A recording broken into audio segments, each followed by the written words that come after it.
Il porte les gènes de la guerre en lui, l'obsession morbide d'Alassane Ouattara pour la guerre et le sang. Combien de fois devrais-je vous le rappeler? Combien de fois devrais-je vous le dire? Alassane Ouattara est un homme violent. Il est pathologiquement addict à la violence, au sang, au meurtre. Autant feu le président Félix Houphouët-Boigny était un grand apôtre de la paix, autant malheureusement Alassane Ouattara est un disciple de la guerre. Tuer, massacrer, broyer est son mantra. Très tôt, j'ai dit aux Maliens qu'il allait détruire leur pays. Ils ne m'ont pas cru. Ils ont naïvement cru pouvoir berner ce vieux sadique avec des dons de 30 moutons pour la Tabaski, avec l'arrestation d'un malheureux opposant ivoirien Prosoro en exil à Bamako, en l'occurrence l'ancien député Bensouk. Ils ont cru que Chris Yapi était inutilement alarmiste. Comment ont-ils pu douter des informations de Chris Yapi, qui connaît Alassane Ouattara de l'intérieur et qui le suit depuis son irruption par effraction sur la scène politique ivoirienne? Il n'y a qu'à voir comment depuis son intrusion dans la politique ivoirienne, la violence, les coups d'État, les rébellions, la guerre, les enlèvements suivis d'assassinats, les condamnations ubuesques rythment le quotidien du peuple, autrefois si paisible et si attachant. En effet, quand il était Premier ministre, il a fait tabasser les étudiants en février 1991 et 1992 par les paracommandos de la FIRPAC. Des filles ont été violées, des garçons ont été défenestrés et battus à sang. Aucune sanction ne fut prise. Quand le FPI a décidé de protester contre cette impunité, il a fait déployer l'armée contre les manifestants de ce parti. 107 militants du FPI furent arrêtés, Laurent Gbagbo et son épouse Simone furent battus à sang. Leur fils Michel les rejoignit en prison et le couple fut condamné à 2 ans de prison ferme. À la mort de Félix Houphouët-Boigny en 1993, il tenta un coup d'État pour s'installer à la tête du pays en violation de la Constitution qui attribuait le Dauphinat au président de l'Assemblée nationale, Henri Konan Bédié. Son coup de force fut écourté quand certains de ses propres ministres se sont ouvertement désolidarisés de lui et que le chef d'état-major de l'armée, le général Robert Guéhi, ainsi que le commandant supérieur de la gendarmerie, Tani Joseph, sont allés le mettre en garde contre toute tentation de violation de l'ordre constitutionnel. En 1995, bien qu'il eût chauffé à blanc ses partisans, il freina des 4 fers à quelques semaines de la présidentielle et refusa de s'engager dans l'élection en déclarant que la loi ne lui permettait pas d'être candidat et qu'en tant que démocrate, il se devait de respecter la loi. Mais dans le même temps, il s'associa au FPI pour lancer le mot d'ordre de boycott actif de la présidentielle qui a fait près de 50 morts civils et militaires et des milliers de paysans baoulés déplacés des régions BT vers le centre du pays. En décembre 1999, une mystérieuse mutinerie de soldats éclata et se transforma en coup d'État. Parmi les meneurs de ce putsch, on découvrit le sergent Ibrahim Koulibaly dit Ibé, ancien garde du corps du couple Ouattara. On nota aussi la présence discrète du commandant Vagondo Diomandé, ancien aide de camp d'Alassane Ouattara quand il était Premier ministre. L'élection présidentielle d'octobre 2020 vit l'invalidation de la candidature d'Alassane Ouattara, président du RDR, et mit face à face Laurent Gbagbo et Robert Guéhi. Bien que disqualifié, à la fin de l'élection présidentielle, Alassane Ouattara jeta ses partisans par milliers dans les rues pour tenter de renverser Laurent Gbagbo, qui venait de gagner son bras de fer contre le général Robert Guéhi et s'empara du pouvoir. Alassane Ouattara avait alors fait déclarer par son porte-parole Ali Koulibaly « Le pouvoir est dans la rue ». L'affrontement provoqué par Alassane Ouattara entre ses militants et les forces de Laurent Gbagbo a fait plus de 100 morts, documentés par Human Rights Watch. Ce sanguinaire ne s'arrêta pas là. Le 1er décembre de la même année, sa candidature pour les législatives fut invalidée par la Cour suprême pour les mêmes raisons que la présidentielle. Il décida alors de retirer son parti de cette élection et jeta une fois encore ses partisans dans la rue pour attaquer le pouvoir de Laurent Gbagbo. Résultat, la répression de cette manifestation fit une vingtaine de morts.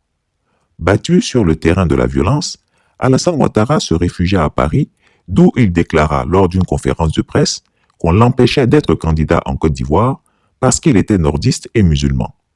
Par cette phrase, il a créé un clivage durable entre le nord et le sud du pays et a opposé les nordistes musulmans aux sudistes chrétiens pendant de longues années. Il a installé ses relais dans les mosquées qu'étaient le cheikh Boakari Fofana et sa légion de petits prédicateurs ethnocentristes et exaltés.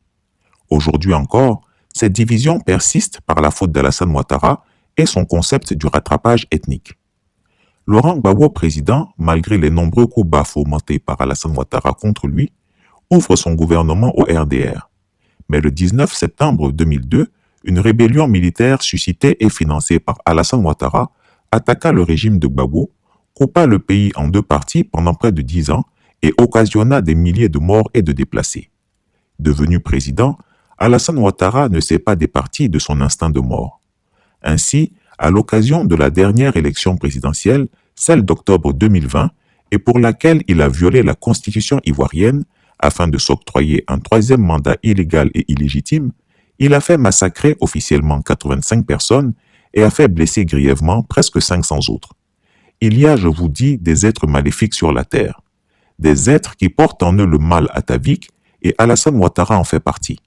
Il se rêve désormais en empereur et son impérium doit s'étendre au-delà des frontières ivoiriennes.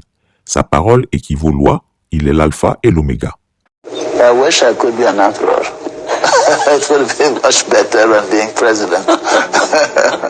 Moi, je souhaite que dans 10 ans, dans 20 ans, mais nous ayons une Côte d'Ivoire qui va au-delà d'Odiéné, au-delà de Bouna, de Bondoukou, etc.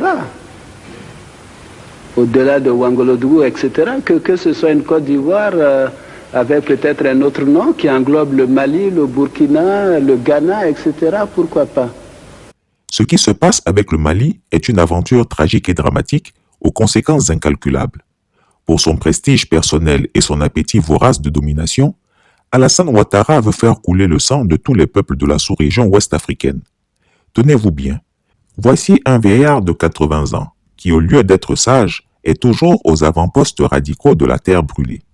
Regardez-le bomber sa poitrine face à un Assimi Goïta qui n'a même pas l'âge de son premier fils à lui, David Dramane Ouattara. Seul un vieillard manquant de sagesse peut vouloir se retrouver à affronter un jeune homme de 39 ans. Mieux, qu'est-ce qu'il a à vouloir donner des leçons de morale et de démocratie au Mali et aux Maliens, lui, le violeur impénitent de constitution? Pour que vous compreniez mieux mon raisonnement, posons-nous la question de ce que le premier président de Côte d'Ivoire, Félix Houphouët-Boigny, aurait fait dans la situation actuelle au Mali. Sans aucun doute, le président Houphouët-Boigny n'aurait jamais préconisé des sanctions maléfiques ni la guerre. Il aurait privilégié la voie du dialogue, toujours le dialogue. Nous voulons pratiquer le dialogue non pas seulement avec le monde extérieur, non africain ou africain, mais le dialogue est permanent à l'intérieur de notre pays, à tous les niveaux. C'est grâce à quoi nous arrivons à planir les difficultés. Un jour, sur le perron de l'Élysée, on me posait la question, qu'est-ce que j'avais à répondre à des tracts qui critiquaient notre régime et ma personne. J'ai dit, on ne construit pas, on ne défait pas avec des tracts. J'ignore les tracts. Nous n'avons jamais perçu, nous n'avons jamais condamné qui que ce soit pour les tracts. Au contraire, certains tracts, s'ils étaient signés, m'auraient rendu des services parce qu'il y a eu des critiques très pertinentes. Je regrette que ces tracts-là ne soient pas signés. Donc, si on a un parti unique, il faut que la démocratie joue à l'intérieur de ce parti unique, à tous les niveaux. Il faut, parce que nous sommes des hommes, nous pouvons avoir des différends. Sinon, ce ne serait plus la peine d'être ici. On pourra dire, final, le paradis est là. Non.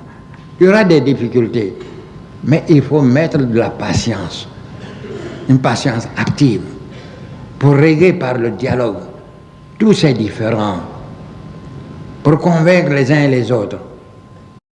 Jamais le président Houphouët-Boigny n'aurait cherché à nuire aux Maliens, bien au contraire. Il aurait traité la junte avec sagesse et diplomatie. Il les aurait protégés pour éviter une radicalisation inutile. Alors demain, travaillez, ne pleurez pas.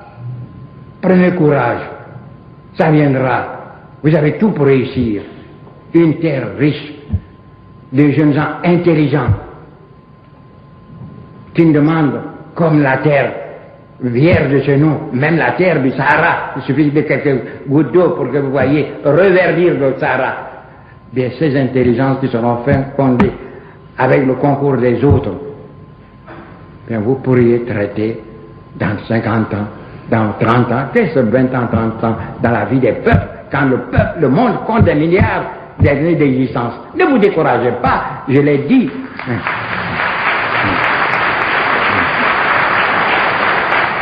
Je le répète pour les journalistes, la vie c'est une course. Personne n'a encore atteint son plein développement et on ne juge pas au départ, mais à l'arrivée, personne n'est arrivé. Donc, allez, courez avec eux. Alassane Ouattara, quant à lui, est dans l'extrémisme sanguinaire. Pour lui, il faut tuer la junte militaire malienne. Il faut écraser les colonels qui ont osé mettre à bas le régime de son ami corrompu Ibeka. Détruire le Mali est son obsession, afin que les militaires ivoiriens aient peur de s'engager sur la voie du Mali et de la Guinée. Maintenant, mettons-nous dans la peau d'Alassane Ouattara. C'est comme le président Houphouët-Boigny, il était confronté à une rébellion dans un pays voisin, qu'aurait-il fait? Il aurait clamé qu'il s'agit d'un cas de force majeure et en aurait profité pour violer la Constitution. C'est ce qu'il a fait en Côte d'Ivoire. Après avoir poussé son premier ministre Amadou Gon Coulibaly dans la tombe, il a déclaré rapidement un cas de force majeure et s'est assis sur la Constitution ivoirienne pour continuer à gouverner au-delà du terme légal de son mandat. S'il considère la mort d'Amadou Gon Coulibaly, l'un de ses plus fidèles et dévoués compagnons, comme un cas de force majeure, qu'en aurait-il été si c'était des terroristes qui avaient coupé la Côte d'Ivoire en deux? Il aurait proclamé l'état de siège et aurait gouverné par ordonnance en mettant le Parlement au rebut. Même le président Laurent Gbagbo, confronté à une rébellion imposée par le putschiste d'Alassane Ouattara, a fait un mandat supplémentaire de 5 ans sans élection. Est-ce que les Ivoiriens s'en sont plaints? Non.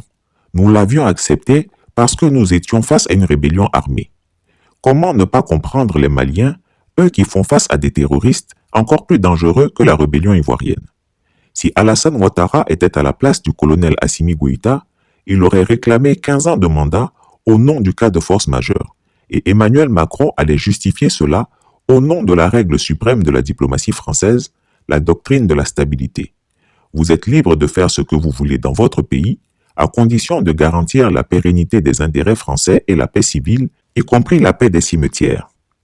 Maliens, Maliennes, je vous ai suffisamment prévenu tôt pour que vous prépariez cette confrontation qui de toutes les façons était inévitable. À présent, Chrissy Api appelle tous les Africains à se mobiliser contre la CEDEAO et Alassane Dramane Ouattara. Communiqué numéro 001 CNRD 2022. Le Comité national du Rassemblement pour le développement rappelle que le communiqué de la conférence de la CEDEAO en date du 8 septembre 2021 a consacré la suspension de la République de Guinée de toutes les instances de l'institution sous-régionale.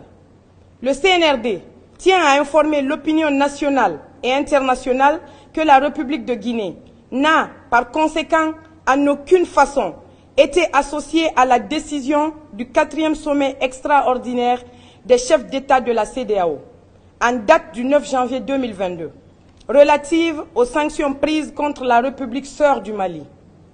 En conséquence, le CNRD réaffirme que les frontières aériennes, terrestres et maritimes de la République de Guinée restent toujours ouvertes à tous les pays frères, conformément à sa vision panafricaniste. La République de Guinée réitère sa volonté de respecter et d'appliquer les conventions, accords et traités bi- et multilatéraux auxquels elle est partie. Conakry le 10 janvier 2022. Le CNRD. Chrissy Api ne ment pas. Retrouvez Chrissy Api sur ses 2 chaînes YouTube, sa chaîne Dailymotion, Instagram et VK.